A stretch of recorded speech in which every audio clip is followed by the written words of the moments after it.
Salut sportif, c'est Goulven Tristan et je suis content de vous retrouver sur ma toute nouvelle chaîne YouTube Monsieur Performance. Pour toutes celles et ceux qui ne me connaissent pas, donc moi c'est Goulven Tristan alias Monsieur Performance et vainqueur à 3 reprises de la Coupe du Monde d'Ultra Triathlon 2016, 2022 et 2023. Jingle.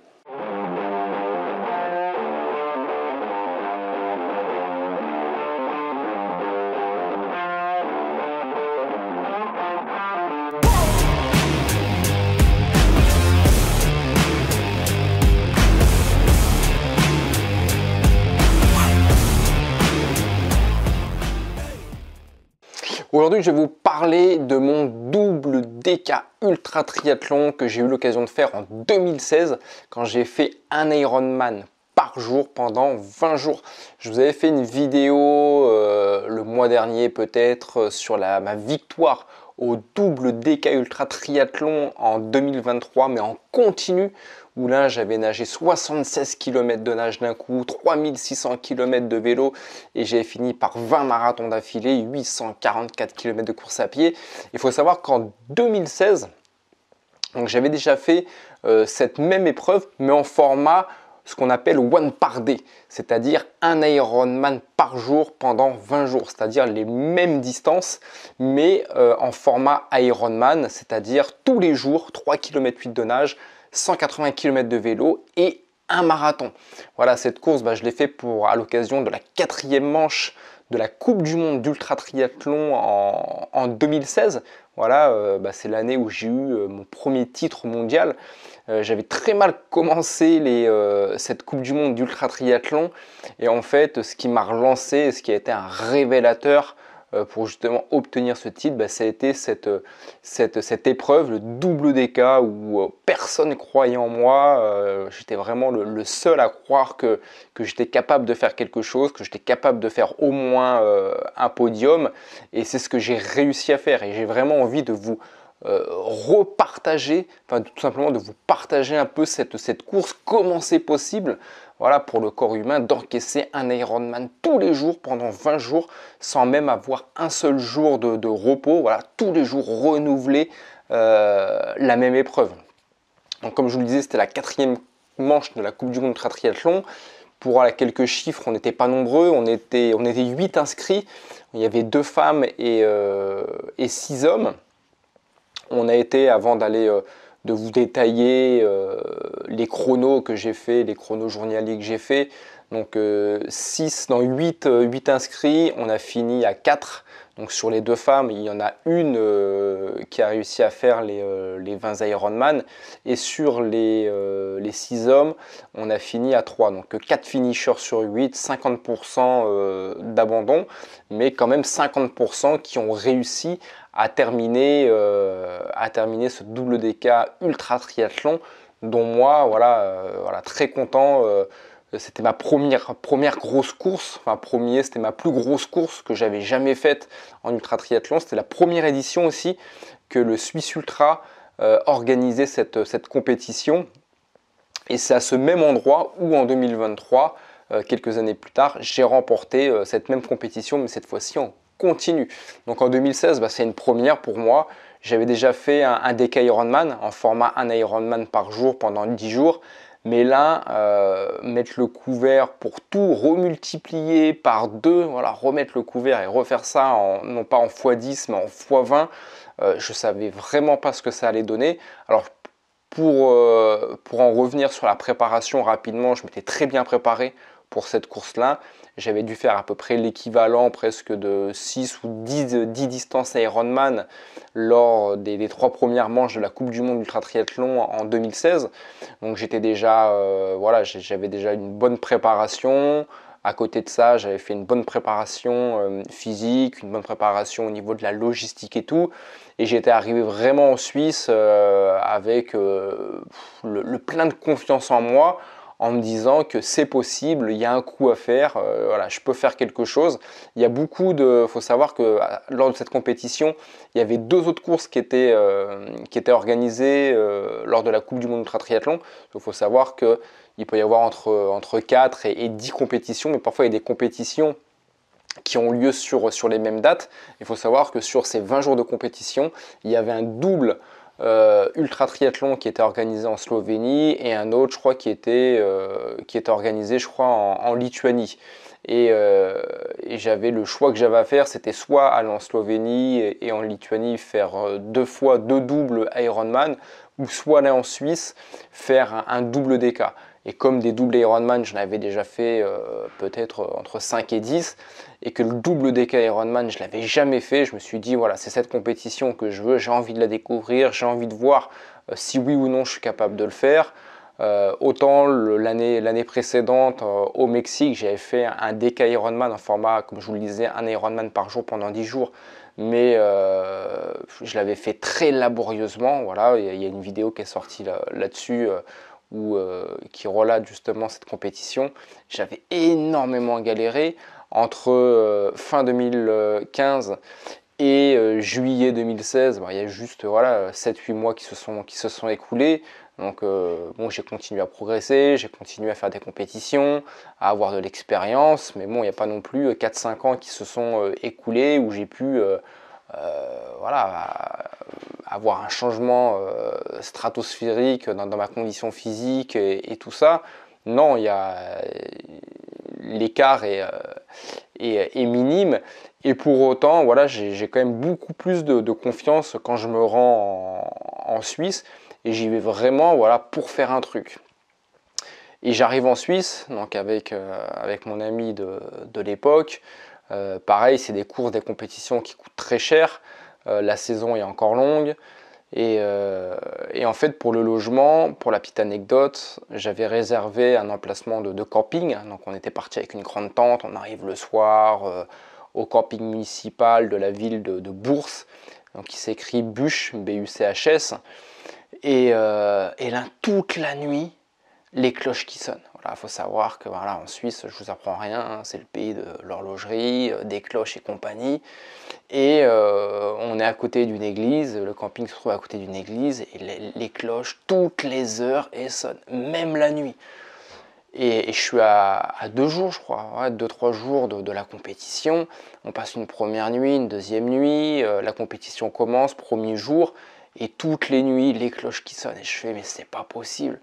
Je fais, là, pour préparer la compétition, pour optimiser mes chances de faire quelque chose, je fais, là j'ai fait de la merde quoi. Là ça va pas être possible d'entendre ces cloches toute la nuit, me réveiller, j'ai besoin de dormir, j'ai besoin de faire du jus, j'ai besoin d'être en forme le lendemain avant de réenchaîner un nouvel Ironman. Déjà que c'est énergivore, athlétiquement parlant, musculairement parlant, tout ce que vous voulez, de faire un Ironman, en réenchaîner un deuxième puis un troisième. Non, il faut que je puisse me reposer, tout ça. Et en fait, donc j'ai mon ami qui en parle à l'organisateur, comme quoi on se trouve dans un camping, que les conditions sont pas top, on dort sur un matelas pneumatique, on est dérangé par le bruit des cloches. Et en fait, heureusement, les organisateurs nous trouvent un logement de dernière minute chez un bénévole. Voilà, qui a eu un peu pitié de nous et qui a accepté de nous loger dans un superbe chalet. Alors ils nous avaient réservé presque une suite parentale au 3e étage de leur chalet, donc il y avait des marches à monter, donc c'était jamais simple après chaque Ironman, mais le confort n'avait strictement rien à voir. Le fait de pouvoir dormir sur un vrai lit, d'avoir un peu plus de chaleur, de dormir dans le silence, c'était un confort voilà, sans égal pour être en forme le lendemain. Donc ça c'est la petite anecdote où on a dû bricoler sur les 2-3 premières distances Ironman. Mais tout se passait bien. Voilà, le premier Ironman, là je reprends un peu les chiffres, je le finis en 13h08. Donc j'étais content de moi. Le premier Ironman, je m'étais fixé de le faire entre 13 et 14 heures. Voilà, fallait que j'évite de le terminer au-delà des 13h30, tout simplement pour avoir le plus de récupération possible le lendemain. Mais en même temps, il ne fallait pas que je le fasse trop rapidement pour pas mettre le corps dans le rouge dès le début, c'est-à-dire avoir ensuite de trop grosses courbatures et d'avoir du mal à repartir le lendemain. Il fallait vraiment trouver le juste milieu, voilà, ne pas traîner, mais sans se mettre dans le rouge et pouvoir être en forme le lendemain. Le deuxième jour, rebelote. Alors le deuxième jour, c'est toujours un peu plus compliqué. Il faut savoir que quand on enchaîne les Ironman, que ce soit 1x10, 1x20 ou 1x30, les 3-4 premiers jours, c'est les 3-4 premiers jours les plus déterminants. C'est là où tous les abandons se font. 90% des abandons se font sur les, même j'ai envie de dire, sur les 2-3 premiers jours. C'est juste horrible. Le premier jour, il est presque simple, parce que si vous vous engagez sur des DK, des doubles DK Ironman, on sait que vous avez déjà fait des Ironman, c'est que votre corps, voilà, connaît, intellectuellement parlant, il connaît parfaitement ce qu'est la distance de l'Ironman. Donc ça, c'est quelque chose qui maîtrise. Mais après chaque Ironman, votre corps aussi est habitué à être off, voilà, à se reposer, à ne pas forcément remettre le couvert. Et le deuxième jour, votre corps, il ne comprend pas. Même si vous avez fait une excellente préparation, votre corps ne comprend pas forcément pourquoi vous retournez au combat, j'ai envie de dire.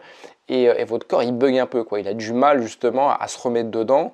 Le troisième jour, il a encore plus de mal. Et à partir du quatrième jour, votre corps, en fait, il comprend que, en fait, on va lui demander ça tous les jours. Donc en fait, il comprend et machinalement, en fait, voilà, il sait que tous les jours, en fait, vous allez lui demander le même effort. Et il commence à y avoir un alignement des planètes, voilà, athlétiquement parlant, musculairement parlant, et tout commence un peu à rentrer dans l'ordre au niveau de votre corps. Et on commence à retrouver les mêmes sensations qu'au premier jour. Voilà, il faut passer ce cap des 3-4 premiers jours. Donc les chronos que je fais, moi je fais 13h08 le premier jour, deuxième jour je fais 14h34, donc c'est énorme, hein. Le deuxième jour je mets 2h45 de plus, c'est juste énorme. Voilà, j'ai les courbatures de la veille, le corps ne comprend pas ce qu'on fait là un deuxième jour, encore à nager, pédaler et à courir. Le troisième jour, je mets 13h53. Donc là, voilà, le corps a commencé à se familiariser tout doucement. Alors je mets quand même presque 2 heures de plus que le premier jour, mais je mets presque une demi-heure de moins que le deuxième jour. Ensuite, quatrième jour, 14h20, 14h51 le cinquième jour, 14h30 le sixième jour, 13h45 le septième jour. Donc voilà, à partir du 6-7e jour, je commence à retrouver des chronos qui sont cohérents par rapport au premier jour. Et ça se fait presque facilement. Voilà, pour le corps, c'est presque machinal de faire cet exercice, de reproduire cet effort. Le plus compliqué, en tout cas pour moi, pour d'autres nageurs aussi, c'est vraiment la natation. Voilà, se remettre dans l'eau tous les matins à 7 heures, déjà dès 6h45, 6h40, 6h45, on essaye de gratter le maximum de minutes quand on fait ce type d'exercice, mais remettre la combinaison, même si elle est sèche, mettre une combinaison qui n'est pas forcément très chaude, qui est froide, sur soi, il est 6h40 du matin, ça fait que le réveil tous les matins, il était à 5h45, 6h du matin, le petit déjeuner à avaler, j'avais à peu près 10 minutes de voiture à faire pour me rendre sur les lieux, ensuite mettre la combinaison, c'est juste horrible, mettre une combinaison dès 6h40, même si vous aimez nager, mettre une combinaison et se mettre à l'eau dans une piscine où l'eau est à 20 degrés, mais si on prend le ressenti du corps avec la fatigue, on a l'impression qu'on rentre dans une eau à 16 degrés, et c'est de plus en plus compliqué de rentrer dans l'eau. Bon, après, dès que les premiers mètres sont faits, bon, ça va, le corps se réhabitue rapidement, mais mettre la combinaison, faire l'effort de mettre la combinaison et de se mettre à l'eau, c'est très très compliqué. Donc ensuite, on fait les 3 km 8 de nage, et ensuite le vélo, la course à pied, voilà, ça se fait presque assez facilement, voilà, j'ai envie de dire. Le corps, intellectuellement parlant, est vraiment très très fort, et voilà, il sait que tous les jours, on va vraiment lui demander la même chose, et il obéit à ce qu'on lui demande de faire. Voilà, il faut juste trouver le juste milieu pour pas trop forcer, pour ne pas avoir trop de courbatures, parce que faut savoir que plus on enchaîne les Ironman au quotidien, plus le corps aussi se fragilise, voilà, musculairement parlant, essentiellement par rapport à la course à pied. Voilà, même si on ne court pas à 14-15 km/h, mais voilà, si on court à 10, 11, 12 km/h, il y a quand même des micro-chocs qui se font, donc des micro-traumatismes. Et ce qui revient souvent en course à pied, c'est les tendinites.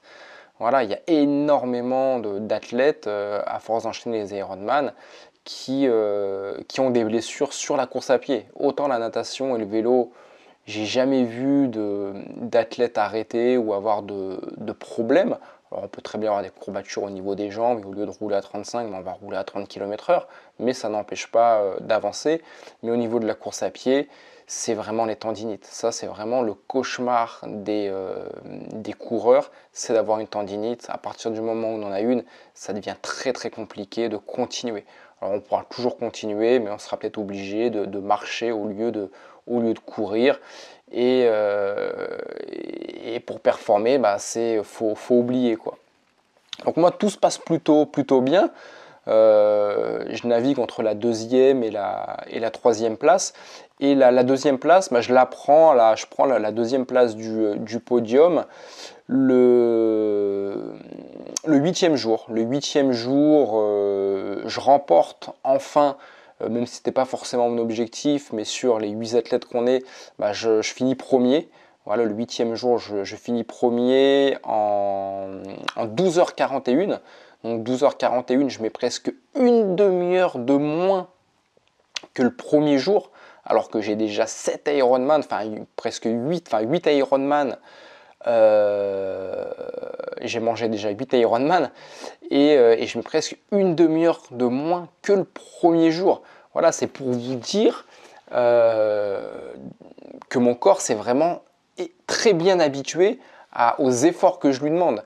Alors j'ai forcé un petit peu, voilà, j'aurais peut-être pas dû améliorer mon chrono autant, parce que le 8e jour, donc 12h41, et le 9e jour, je passe de 12h41 à 14h33. Donc là, voilà, mon corps, je l'ai beaucoup trop mis dans le rouge, et le lendemain, je repère 2 heures. Voilà, le vélo et la course à pied, je me rappelle, ça a été laborieux, des courbatures, plus de jambes, et en fait, j'aurais dû continuer justement sur les chronos que j'avais fait le 4e, 5e, 6e jour, c'est-à-dire sur des chronos entre 14h et 14h30. Mais là, j'ai gagné presque 2 heures d'un coup, et je sais pas, en 12h41, et j'ai eu trop de traumatisme. Voilà, j'ai créé trop de traumatisme à mon corps, et ce qui fait que je l'ai payé le 9e jour, bah, sachant que la veille, j'ai mis 2 heures de plus que d'habitude. Bah, le corps, entre guillemets, il a presque pu se reposer, et du coup je suis revenu frais pour le 10e jour, et le 10e jour, c'est là où j'ai fait mon meilleur chrono, donc 12h35, donc une demi-heure de mieux, encore une fois, que le premier jour, et 1h30 de moins que les chronos, 1h30, 2 heures de moins que les chronos que j'avais l'habitude de faire entre le 3e et 6e jour. Donc c'est fou, voilà, c'est fou, et c'est des données qui sont très intéressantes, c'est-à-dire que sur un x20 Ironman, bon, en fait mon meilleur chrono, on pourrait penser que je vais le faire le premier jour, mais non, c'est au 10e jour que je l'ai fait. Voilà, comme quoi le corps s'était parfaitement habitué au 8e jour, le 10e jour, le corps continue de progresser. Par contre, voilà, encore une fois, j'ai tapé un petit peu fort. Donc le 10e jour, je remporte encore une fois. Je finis premier sur les 8 athlètes qu'on est. Et par contre, je vais le payer un peu par la suite, parce qu'à partir du 11e jour, je vais faire 13h47, ensuite 13h52, ensuite 13h57, 14h15, 14h36, et à partir du 15e jour, je commence à me choper une tendinite. Et là où j'étais deuxième, je pensais avoir sécurisé ma deuxième place, parce que je devais avoir à peu près 4 heures d'avance sur le troisième. Autant la première place, elle était inaccessible, parce que le premier avait trop d'avance sur moi. Autant le troisième, voilà, je pensais être lancé pour finir deuxième et assurer cette deuxième place. Et il y a la tendinite, voilà, qui est venue croiser ma route. Et les 3-4 Ironman suivants, impossible de courir. Surtout que c'était la première fois que j'avais une tendinite. Je ne savais pas du tout ce que c'était une tendinite. Et le lendemain, en fait, très inquiet. Voilà, ça devait être le 15e ou la 16e distance Ironman. Très inquiet de savoir de quelle manière mon organisme allait réagir. je me disais qu'en natation, il n'y aurait pas forcément de problème. Quoique j'avais quand même des craintes sur les allers-retours. Une fois quand on pousse sur le mur, j'avais peur que ça réagisse mal ou qu'en forçant un petit peu trop, voilà, j'aggrave la tendinite. La natation s'est très bien passée. Le vélo, je ne savais pas du tout comment cette tendinite allait réagir. Mais il s'est avéré qu'à vélo, je n'ai pas du tout été perturbé par cette tendinite. Elle ne m'a absolument pas gêné. Voilà, il faut savoir qu'une tendinite, c'est vraiment gênant à partir au moment où vous avez des impacts. Le vélo, c'est quelque chose de fluide et la tendinite ne m'a pas du tout gêné. Et quand je courais, quand j'arrivais au marathon que je devais faire tous les jours, les 10-20 premiers kilomètres, ça se passait à peu près bien. Alors voilà, je courais beaucoup moins vite que les jours précédents. Et arrivé au 10, 15, 20e kilomètre, il y a la douleur qui revenait. Et pendant 3-4 jours, j'ai été obligé de faire la deuxième partie du marathon, donc le deuxième semi-marathon en marchant. Et tous les jours cumulés, j'ai perdu ma deuxième place. Et au final, je finis ce double DK ultra triathlon à la 3e place en 285 heures. Donc ce qui m'a fait à peu près une moyenne de 14 heures, un peu plus de 14 heures d'effort par jour. Donc c'est énorme pour le commun des mortels, c'est juste énorme de se dire que le corps est capable d'encaisser 14 heures d'activité sportive tous les jours pendant 20 jours. Un Ironman par jour pendant 20 jours. Voilà, moi je savais que c'était possible, que ça existait avant de faire cette compétition, parce que ce n'était pas la première fois que cette compétition était au programme du calendrier d'une Coupe du Monde Ultra Triathlon. Il y avait déjà des dizaines et des dizaines d'athlètes qui avaient réussi cette prouesse. Mais moi, ayant galéré l'année précédente sur un DK au Mexique, je me suis dit, il a doublé encore les distances x20. Il peut tellement se passer de choses en 20 jours que autant j'étais très confiant en moi, autant voilà, il y avait quand même une grosse part d'inconnu. Mais au final, je suis super content. Je fais 3e, alors que j'aurais pu faire 2e. Mais bon, voilà, j'ai pas eu de chance, c'est comme ça. Mais bon, je suis déjà très content d'avoir eu la chance de terminer cette prestigieuse compétition, de finir 3e avec un chrono en plus qu'honorable. Et surtout, c'est une compétition aussi qui m'a permis de me relancer dans la Coupe du Monde d'Ultra Triathlon. Et ensuite, j'ai validé mon titre avec une autre course, peut-être 3 semaines après, sur un quintuple Ironman continu au Mexique. Donc 3 semaines après cette compétition, j'étais au Mexique sur un quintuple, donc 19 km de nage, 900 km de vélo et 211 km de course à pied où je refais encore un nouveau podium. Donc comme quoi le corps humain, c'est juste impressionnant les facultés athlétique, physique, intellectuel aussi qu'il a à mémoriser toutes ces informations, à ne pas oublier et à pouvoir enchaîner toutes les distances qu'on lui demande. Donc voilà, donc j'avais vraiment envie de vous partager ces 20 Ironman que j'ai fait en format 1 Ironman par jour pendant 20 jours. Voilà, course que j'ai faite en 2016. N'hésitez pas à me poser un maximum de questions dans le chat. Voilà, peut-être qu'il y en a parmi vous qui ont déjà eu l'occasion de faire un Ironman ou peut-être d'en faire un par jour pendant peut-être 2 jours, 3 jours, 5 jours. Ou peut-être qu'il y en a qui ne l'ont encore jamais fait, mais voilà, à qui sont intrigués par rapport à cette discipline et qui se disent waouh, c'est génial, peut-être que moi aussi je pourrais faire ça. Voilà, n'hésitez pas à me poser vos questions, à vous abonner aussi à cette chaîne YouTube, à activer la petite cloche et voilà, et à me dire ce que vous avez pensé de cette vidéo. Je regarde si j'ai rien oublié. Non, j'ai rien oublié. Donc voilà, posez-moi vos questions. S'il y a des choses auxquelles j'aurais pas forcément répondu par rapport à ce que vous auriez souhaité avoir comme information par rapport à cette vidéo. Je vous dis à votre succès, rêvez grand, à votre succès et à très vite. Bye bye.